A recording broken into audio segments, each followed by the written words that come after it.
그 당시에 이스라엘에는 왕이 없었습니다. 한 레위 사람이 에브라임 산간 지대 외딴 곳에서 살고 있었습니다. 그는 유다 베들레헴에서 온 첩 하나를 얻었습니다. 그러나 그의 첩은 그에게 나쁜 일을 하고는 그를 떠나 유다 베들레헴에 있는 자기 아버지의 집으로 가 버렸습니다. 그녀가 그곳에 가 있은 지 4개월이 됐습니다. 그녀의 남편이 그의 하인과 함께 당나귀 2마리를 끌고 그녀를 찾아가서 돌아오라고 설득했습니다. 그 여인이 그를 자기 아버지의 집으로 데려오자 그녀의 아버지는 그를 보고 반갑게 맞이했습니다. 그의 장인, 곧 그 젊은 여자의 아버지가 그를 붙잡아서 그는 그와 함께 3일을 지냈습니다. 그들은 먹고 마시고 그곳에서 머물렀습니다. 4일째 되는 날 그들은 아침 일찍 일어났고 그는 떠날 준비를 했습니다. 그러나 그 젊은 여자의 아버지가 그의 사위에게 말했습니다. 빵 몇 조각을 좀 먹고 기운을 차린 다음에 가게. 그리하여 그 2사람은 함께 앉아 먹고 마셨습니다. 그 젊은 여자의 아버지가 그 사람에게 말했습니다. 부디 오늘 밤 머물며 즐겁게 지내게. 그 사람이 떠나려고 일어나자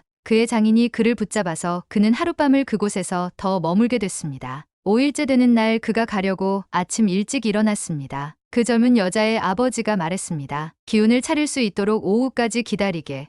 그리하여 그 2사람은 함께 먹었습니다. 그러고 나서 그 사람이 그의 첩과 그의 하인과 함께 떠나려고 일어나는데 그의 장인, 곧 그 젊은 여자의 아버지가 그에게 말했습니다. 자, 보게나 저녁이 다 됐네. 부탁이네. 하룻밤 더 머무르게. 여기서 하룻밤 머물면서 즐겁게 지내게. 그리고 내일 아침 일찍 일어나 길을 떠나 내 집으로 돌아가게. 그러나 그 사람은 하룻밤 더 머물지 않고 안장 얹은 나귀 2마리와 자기의 첩을 데리고 길을 떠나 여부스, 곧 예루살렘을 향해 갔습니다. 그들이 여부스에 가까이 왔는데 날이 저물어 가자 하인이 그의 주인에게 말했습니다. 부탁입니다. 이 여부스 사람의 성읍에 가서 그곳에서 하룻밤을 머무르시지요. 종의 주인이 그에게 대답했습니다. 우리는 이스라엘 자손이 아닌 다른 민족의 성읍에는 들어가지 않는다. 우리는 계속해서 기브아로 갈 것이다. 그가 자기의 하인에게 말했습니다. 기브아나 라마까지 가서 그 2 가운데 한 곳에서 머무르도록 하자. 그래서 그들은 가던 길을 계속 가서 해질 무렵에 베냐민의 속한 기브아 부근에 이르렀습니다. 그들은 기브아에 가서 하룻밤을 머물기 위해 그곳에서 길을 돌렸습니다. 그들이 가서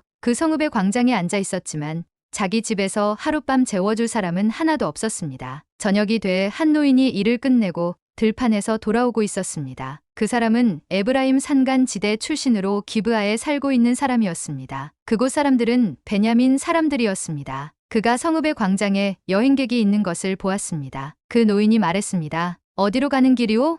어디에서 왔소? 레위 사람이 그에게 말했습니다. 우리는 유다의 베들레헴에서 와서 에브라임 산간 지대 외딴 곳으로 가는 길입니다. 제가 그곳 출신입니다. 유다의 베들레헴에 들렀다가 여호와의 집으로 가는 중입니다. 그런데 저를 광장에서 자기 집으로 데려가려는 사람이 아무도 없습니다. 우리는 나귀를 먹일 집과 여물이 있을 뿐 아니라 당신의 종과 당신의 하녀와 우리의 하인이 먹을 빵과 포도주도 있습니다. 우리에게 부족한 것은 아무것도 없습니다. 노인이 말했습니다. 당신이 편안하기를 바라오. 그러나 당신이 필요한 것은 내가 책임지겠소. 그저 광장에서 하룻밤 머무는 일만은 하지 마시오. 그래서 그 노인은 그를 자기 집으로 데려갔습니다. 그곳에서 나귀들에게도 먹이를 주었습니다. 그들은 발을 씻고 나서 먹고 마셨습니다. 그들이 이렇게 즐기고 있을 때 그 성읍의 불량배들이 그 집을 둘러싸고 문을 두드리며 집주인인 그 노인에게 소리쳤습니다. 당신 집에 온 그 사람을 데리고 나오시오. 우리가 그와 관계를 가질 것이오. 그 집주인이 밖으로 나가 그들에게 말했습니다. 내 형제들이여,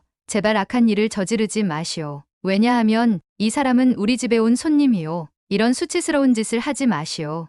보시오. 여기 내 처녀 딸이 있고 그의 첩이 있소. 내가 이제 그들을 데리고 나가겠소. 그들을 데리고 당신들이 보기에 좋을 대로 하시오. 그러나 이 사람에게만은 이런 수치스러운 짓을 하지 마시오. 그러나 그 사람들은 그의 말을 무시했습니다. 그래서 그 레위 사람은 그의 첩을 밖으로 내보냈습니다. 그러자 그들은 밤새도록 아침까지 그녀와 관계를 가지며 학대하다가 새벽이 돼서야 그녀를 놓아주었습니다. 아침 동틀 무렵 그 여자는 돌아왔습니다. 그녀는 자기 남편이 있는 그 사람의 집 문 앞에 날이 밝아올 때까지 쓰러져 있었습니다. 그녀의 남편이 아침에 일어나 집 문을 열고 길을 가기 위해 밖으로 나갔는데 그의 첩의 2 손이 문지방에 걸쳐진 채 그 집 문 앞에 엎어져 있었습니다. 그가 그녀에게 말했습니다. 일어나, 가자. 그러나 아무 대답이 없었습니다. 그러자 그는 그녀를 당나귀에 싣고 출발해 그의 집으로 갔습니다. 그가 그의 집에 도착하자 칼을 꺼내 자기 첩을 마디마디 베어서